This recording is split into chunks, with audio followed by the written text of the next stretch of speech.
welcome to 3 Count Commentaries. This is your host, MagMongoSlade.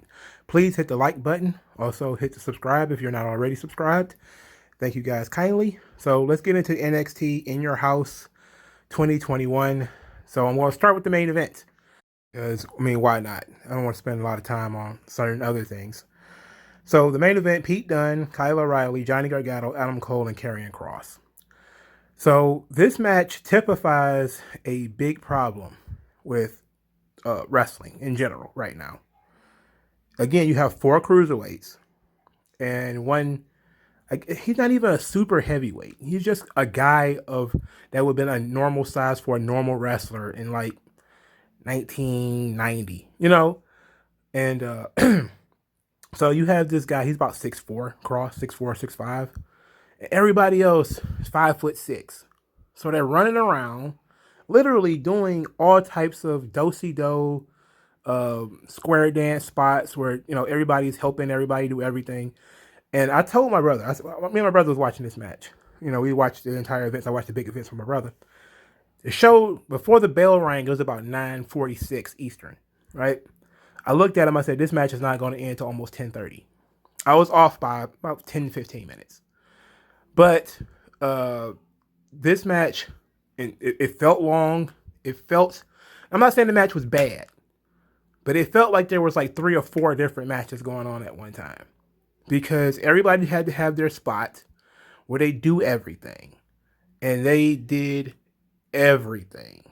There were super kicks all over the place. There was people jumping all over the place.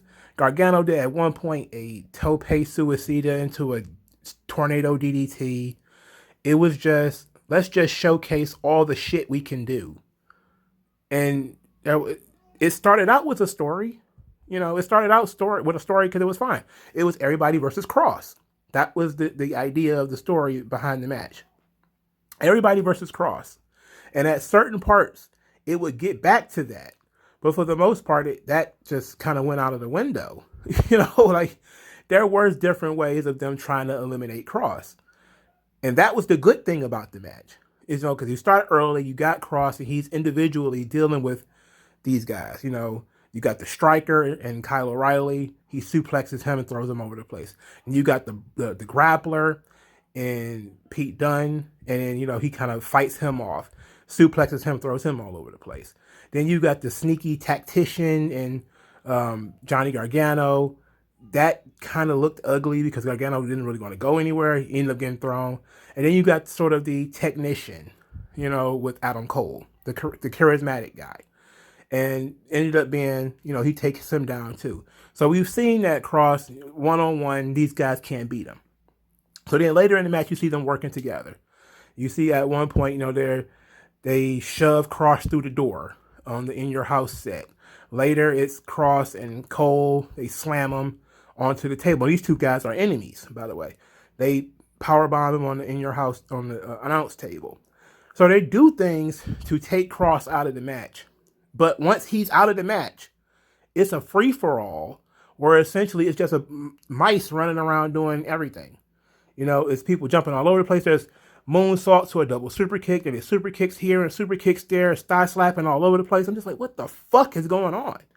And then when Kross comes in, he slows the match down, right? So he's coming into the match as a problem, not increasing the intensity because he can't. There's too many people jumping around doing too much shit. So his intense style is not working. It's clashing with what everybody else is doing. So it was an interesting project, an attempt, at, hey, let's build this match around everybody versus Kross was a good thing. And pretty much what I wanted it to be. But I didn't feel like it just didn't hit for me. Maybe it's because of the Johnny Gargano stuff. Like, you had this spot, right, where he has Kyle O'Reilly sitting in the corner. He's holding Adam Cole. And at first, Gargano was kicking him. And then he's still holding him as they do whatever they're doing with Pete Dunne. And then he's grappling with Pete Dunne, and they're still sitting in the corner, not moving, not doing anything. until Gargano comes running towards them to lawn dart Dunne into Cole, who was hanging upside down, being held by Kyle O'Reilly. Like, what the fuck? Are you serious? They just kept doing shit like this. I could not believe it. Like they did a double super kick spot with Cole and Gargano. It's like they went out of their way to make this match as dumb as possible. That PWG AEW style is not working, man. That shit's trash. And I noticed that when I saw sort of the split reaction, because I always look at Twitter to see, give a general idea of what people think about the show. It seemed to be split between the people who like that kind of stuff and the people who hate that kind of shit. Right? All of the thigh slapping and all that, because there was so much of it. And I can tell you there was not a lot of that on this show up until this main event. And then there was so much. Like, it wasn't a lot of silly, unnecessary moonsaults. I mean, the first match, it was kind of much.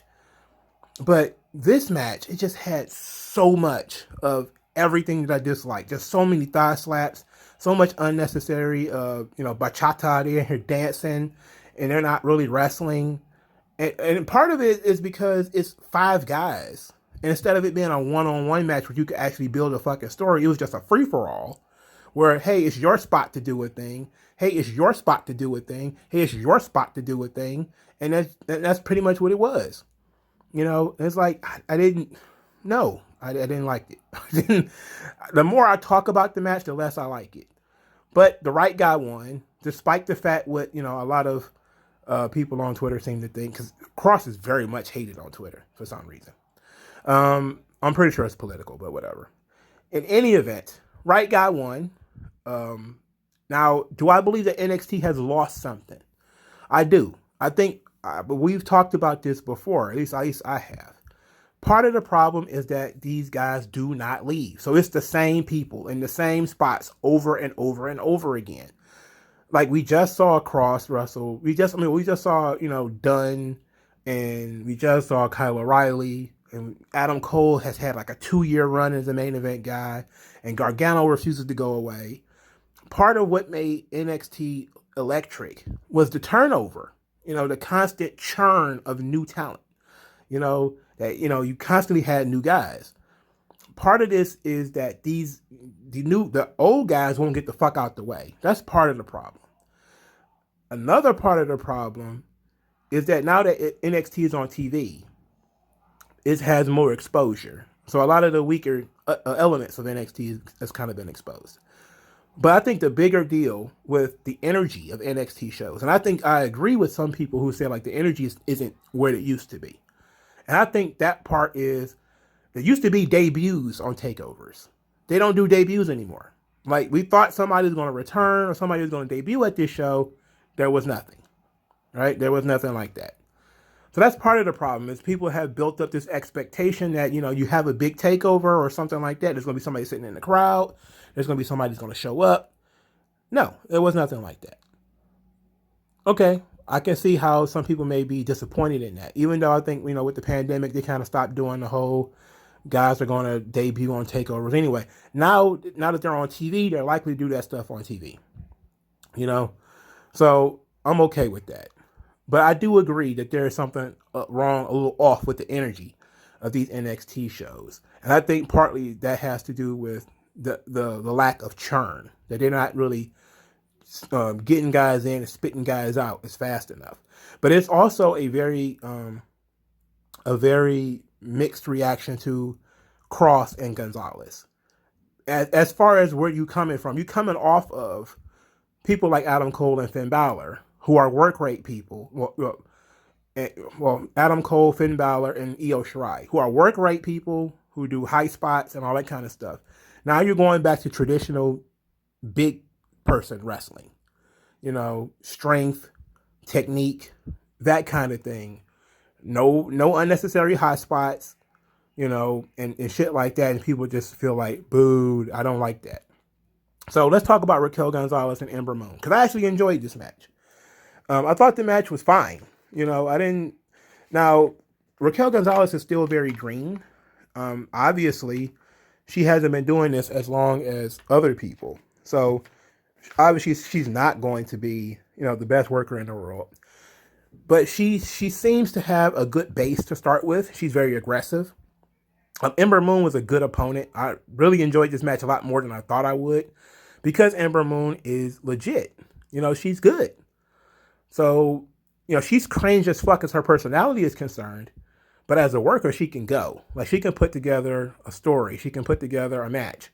The Booker T training really did her some good. And there is some things about Raquel Gonzalez being a little stilted. She got to learn her legs are a little stiff. She kind of has to learn how to move a little bit faster. She's like she thinks a little too much. But again, she's green. She'll get better at it.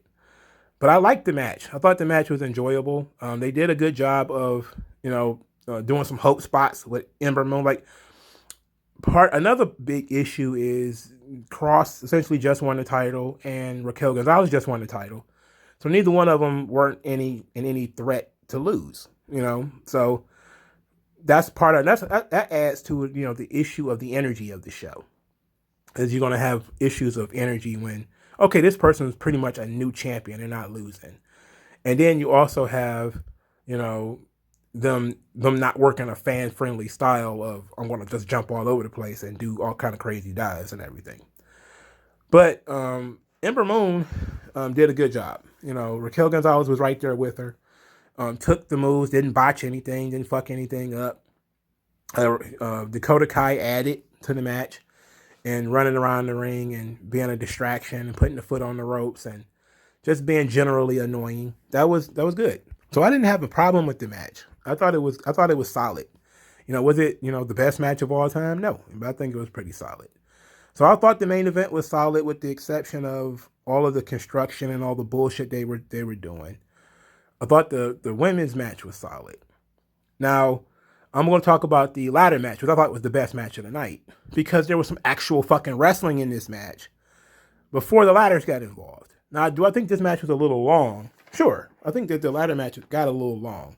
But I think this was my favorite match on the show. But I like mostly that they talked about the title before. Ted DiBiase, they did a short vignette of Ted DiBiase talking about that the belt embodies, the measure of a man. That he can get it done in between the ropes and outside of the ropes. It's success in it's success in the ring and outside. It represents status. It represents wealth. It represents all these wonderful things. And then they get into the ring. And the first maybe 2 or 3 minutes, maybe 3 or 4 minutes, it's just them wrestling. Them doing wrestling stuff. There's a Hurricane Rana. And then they did not have a wrestling match with a ladder. Which they did, they didn't go in there and jump off the ladder 100 times. There was some pretty basic bumps. They fell off the ladder. They back body dropped each other on the ladder. That kind of stuff.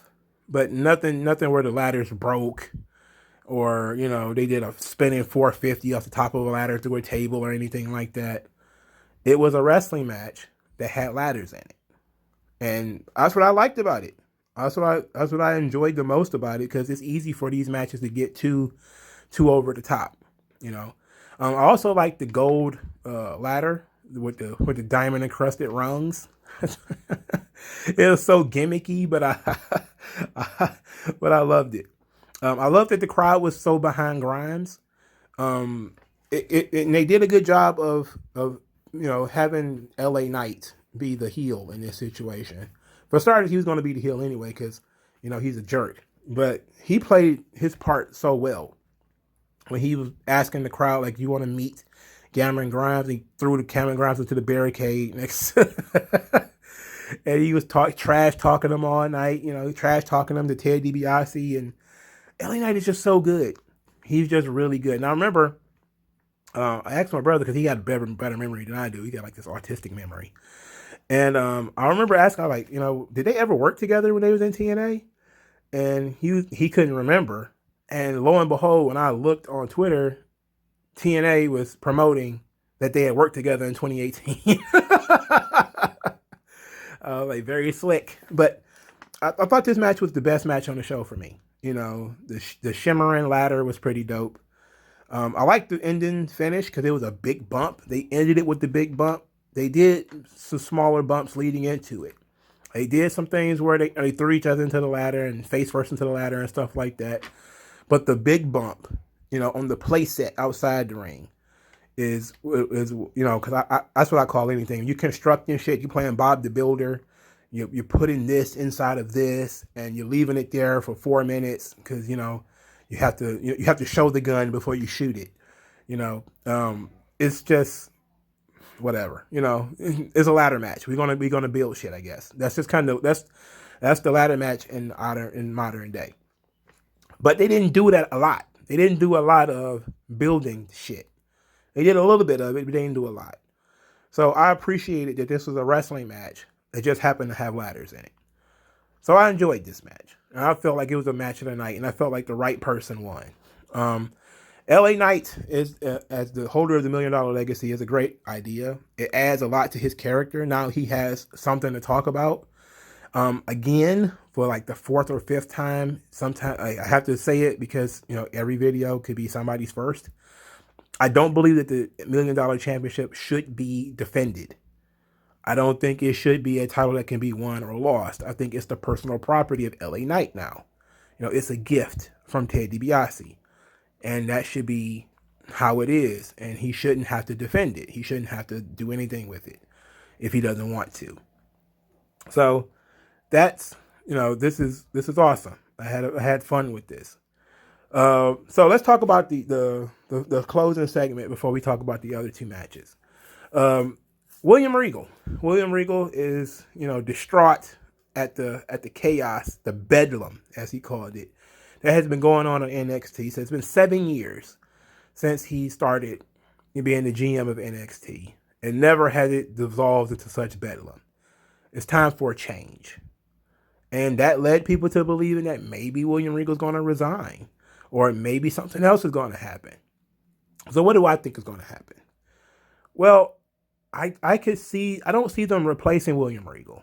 Now, replacing him would suck, but it would be a fresh coat of paint for NXT. And NXT does need a fresh coat of paint. Like I said, part of the energy and everything was the change. The constant change, the constant turnover. But I don't see anybody else doing this job better than he does. I think that he has become such an authoritative voice for the brand that I think that you could add some help. You could give him like a sheriff or a troubleshooter or something like that. Somebody that he can bring in, and that when these guys are getting in each other's faces and they're constantly trying to fight and cause ruckus, that this person can step in. And since the Samoa Joe shit has started, and everybody's expecting, Samoa Joe's going to come out there and yada, yada, yada. I'm just kind of like, I don't know. Can Samoa Joe work as a general manager? I guess, I'm supposed, I don't know. He might want to wrestle though, so I think the reason he left is, or the reason they let him go is because he probably still wants to wrestle. So, if he's not going to wrestle, I don't see the point. But I see that there's value in keeping William Regal in that spot. There's value in his position. But eventually you do have to look at some, maybe getting him some help. And I'm okay with that. Triple H isn't really the on-screen authority figure. William Regal is. Even though we know Triple H is the boss, he's not really the on-screen authority figure. So I'm very interested in what's going on with William Regal, though. I like the cliffhanger. I thought the cliffhanger was another one of the great things about the show. I really would have liked for, I like that I was about to say I wish they would have done it before the main event, but I like that they did it after the main event, because now, the reason there was so much bedlam was because these guys were trying to get at each other, and Regal made the match so that everybody could fight each other. Everybody who was trying to fight anyway ended up fighting each other in this one match, and the one match is now over. So maybe we should have waited. And maybe at NXT, the actual show, it dissolves into bedlam again. And he's like, I thought that by putting all of these guys in the one match, it would be over. But now it's been weeks and weeks and weeks of this stuff. And a lot of it's been Adam Cole and Kyle O'Reilly. And, a lot of it's been, Kyle O'Reilly getting into fights in the parking lot, him and Johnny Gargano getting into a shoving contest, and Cross being uber aggressive, getting in everybody's face all the time. I get it. I get how that could be tiresome. But I don't think they're going to replace William Regal. At least not right now. But I'm enjoying the intrigue because William Regal is a character on the show. So play with the character that you got. I'm 100% cool with them playing with the character of William Regal, and the question of is he going to stay or is he go? Is he going to go? I like that. So let's talk about the last two matches on the show. The weakest match on the show, obviously, was Mercedes Martinez and Xia Li. Mainly because this storyline was pretty much last minute. They could have done this on TV, if we're being honest. But you also have Xia Li, who has these long spurts of time where she's inactive. So, this is Xia Li's first match in weeks. She hasn't been regularly featured on TV. They're treating her kind of like a special attraction, without it's not warranted, because she's not as established as she should be. Mercedes Martinez is so much bigger than Xia Li that you can obviously see that in some points, it was tough for Xia Li to move her around, and that's just the thing with women. The upper body strength is not there. Like Xia Li got the facial expressions down, the ferocity is down. But when she gets to moving, and she literally can't move Mercedes Martinez, it's exposing the business, I thought the scimitar, I think it's called, the sword she had was pretty dope. The wild hair with the multicolored hair, I thought that was pretty cool too. We had fun with this match. Like, I think the match was fine. If it had been on TV, I don't think it would have been seen as being as negative. But people like to compare things. Like, I don't really compare things. Like, I try not to do that because everything is its own thing. The show needs to be better, not better than the last show. It just needs to be a good show. I don't care if it's better than the last show or if it's not. It just needs to be good. And there were spots in this match that were pretty cool. I like that Xia Li did the Cobra Clutch on the ropes. For instance, it just looked dope, and it looked like it was painful. It looked like it was torturous. It looked like something that a smaller person, that if they got you, it would really hurt. They did the spot where Xia Li kicked the ring post, and then she buckled and hurt her ankle or whatever. I thought that was kind of unnecessary because, she's already smaller than Mercedes Martinez. Then you take away one of her best weapons, which is a kick. Didn't mean anything because she still won with a spin kick. So I wish the move had a name.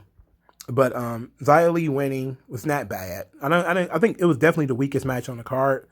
But by far and away, I didn't see it as being a terrible match by any stretch of the imagination. The post match was weird though, because after Xia Li knocked out Mercedes Martinez, she orders Boa to get a chair. Boa gets the chair, and then she's going to hit Mercedes Martinez with the chair. And the amount of time it took for them to get this chair, Mercedes Martinez is able to fight back. She kicks her in the stomach, and then she drops the chair. And then Mercedes Martinez hits Boa with the chair, and then hits Xia Li with the chair a bunch of times. And then we get Mei Ying, who was, I forgot the lady who plays Mei Ying.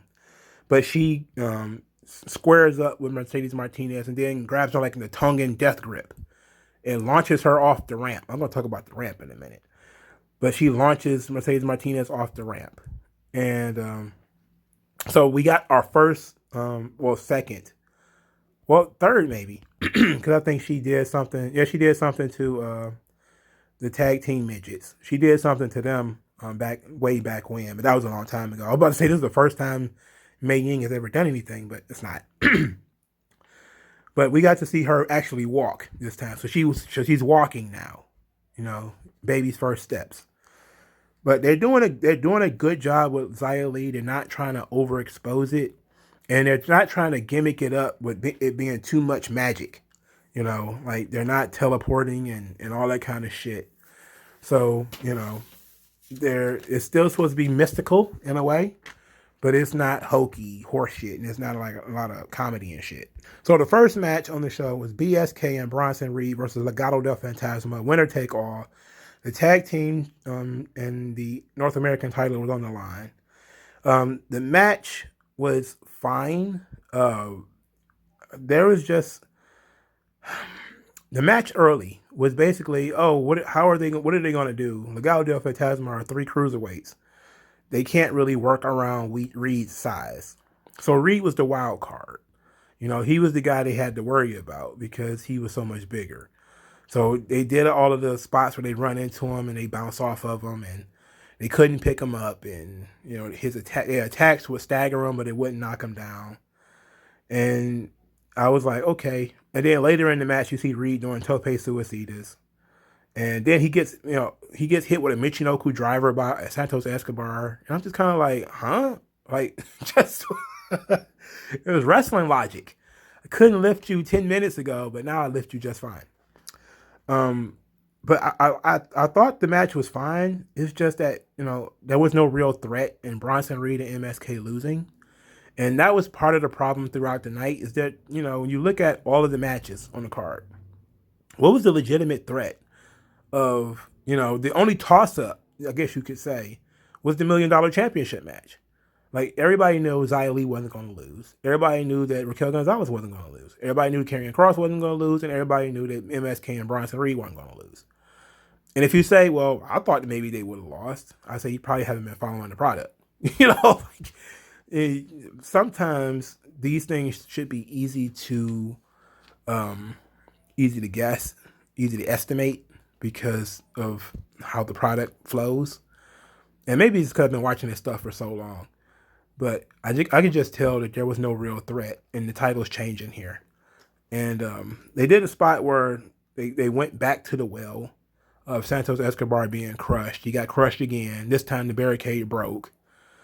And then they double killed Mendoza by doing the MSK finish on him. And then he got splashed by a 400-pound guy who jumped off the top rope.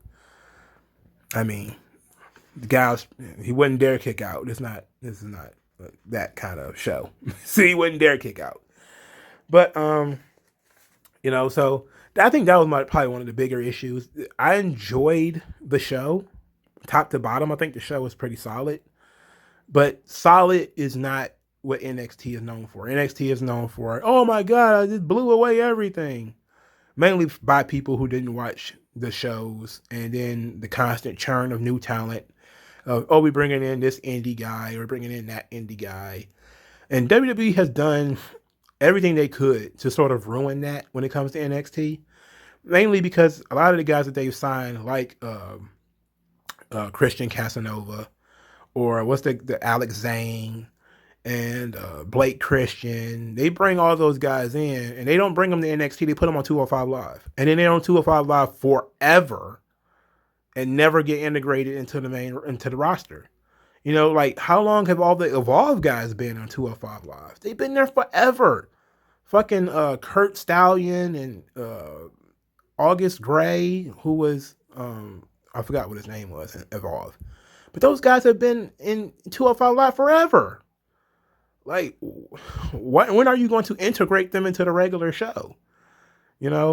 So, and then of course AEW is of course picking up a lot of the indie talent. So that was another thing. You had NXT would sign some big indie talent. They be sitting in the crowd, and now they're not doing that anymore because a lot of guys are, why wait to be on Takeover, which could be in 3 months or whatever, when you could be on whatever Dynamite right now and get a pop right now, and then work 2 or 3 matches and then end up on YouTube somewhere.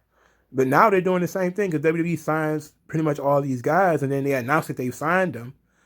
And instead of letting it be a surprise, they announce that they signed them, and then the guy is in a holding pattern for months.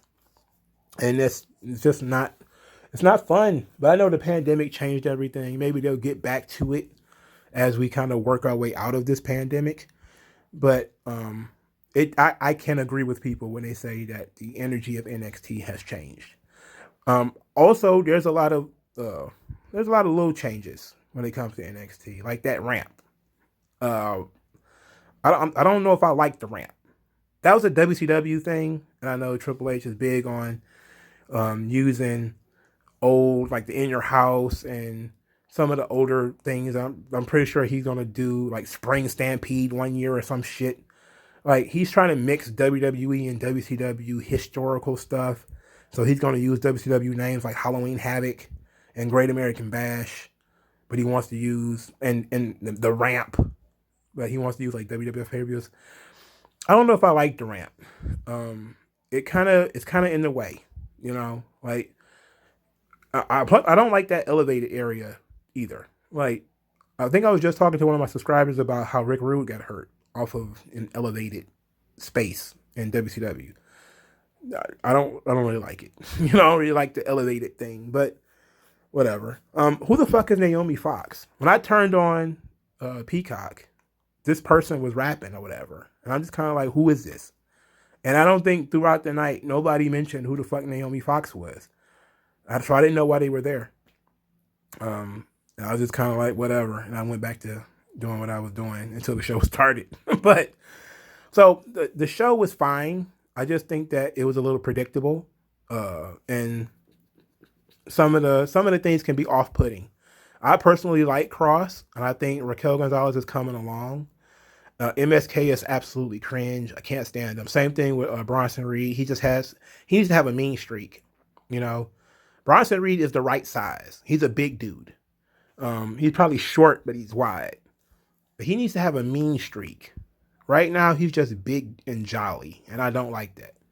You know, he even does like, childish shrugs when he squishes people. It's kind of like, I don't know what's up with WWE, that now they want the big guys to be smiling all the time and baby New Year and all that shit. I can't stand it. It fucking sucks.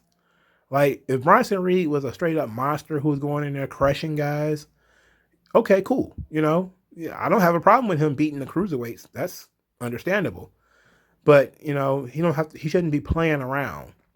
And he certainly shouldn't be playing into what they're doing, like doing suicidas. Not a fan. But hey, let me know what you guys think about this whole ordeal. Did you like the show? What are your critiques of NXT as a brand? Like this video, share this video, subscribe to the channel. Thank you guys for your time. Tip jar will be the Cash App in the description or in the comment section below. And I'll talk to you guys later, man. Peace out.